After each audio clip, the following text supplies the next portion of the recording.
Hey guys, welcome back to the channel. Let's see what we're working on today.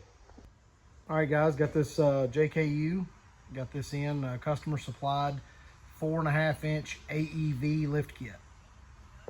All right, we're gonna dig in a little bit. We went ahead and put those AEV springs, sway bar links, of course the shocks, brake line hardware. It does come with geometry correction brackets for the control arms.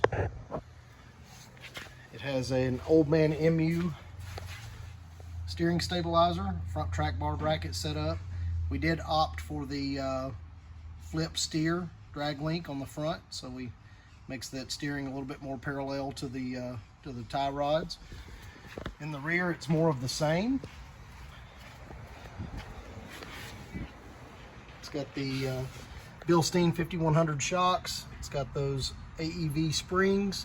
It's got an AEV forged rear track bar bracket, and also customer supplied a Hellwig aftermarket rear sway bar. So we installed that for them as well. Obviously the new sway bar links have all the bump stops and everything on there.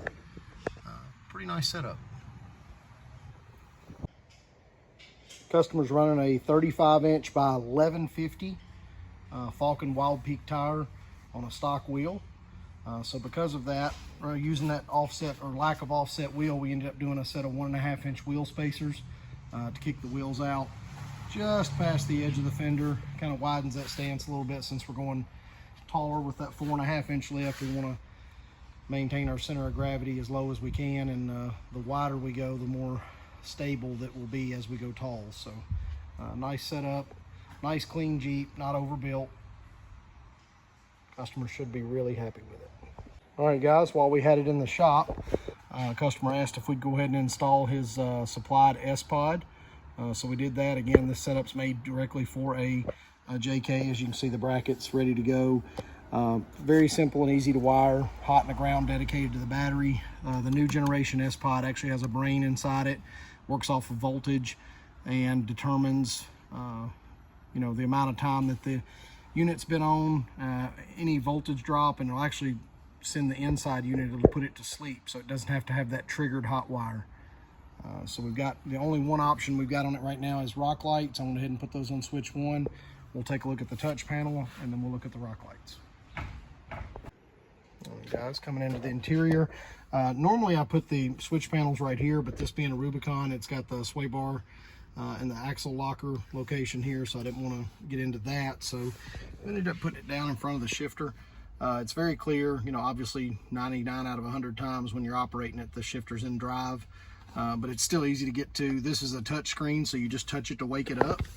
Let's see if I can get a better shot of it. And we have switch 1. We've got that set up for the rock lights. So we've got white rock lights. We've got one in front, both front fenders. We've got one there under the driver door, there under the passenger rear door, and one in the each of the rear inner fenders as well. They are white only, LED of course, and should be a nice setup for those night trails. All right guys, just a quick summary of this build we did today for a customer.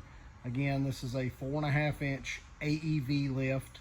It has Bilstein 5100 shocks, has an Old Man MU steering stabilizer, has that AEV rear forged track bar. It has a Hellwig rear sway bar. Of course, it's got the geometry correction brackets for the front control arms. Nice setup. Jeep looks good, clears the tires well, drives good, and I think the customer's really going to be happy with it. Went ahead and put that S-Pod on it while it was here with that touch screen down on the console, and installed 8 of the LED rock lights while it was in the shop. So nice finished product. Guys, I appreciate you tuning in, checking out this build. Remember to check us out every day on Facebook, Richter's Off-Road Performance, and look for those video uploads every week. Appreciate you guys tuning in. Remember to like, share, and subscribe. We'll see you next week.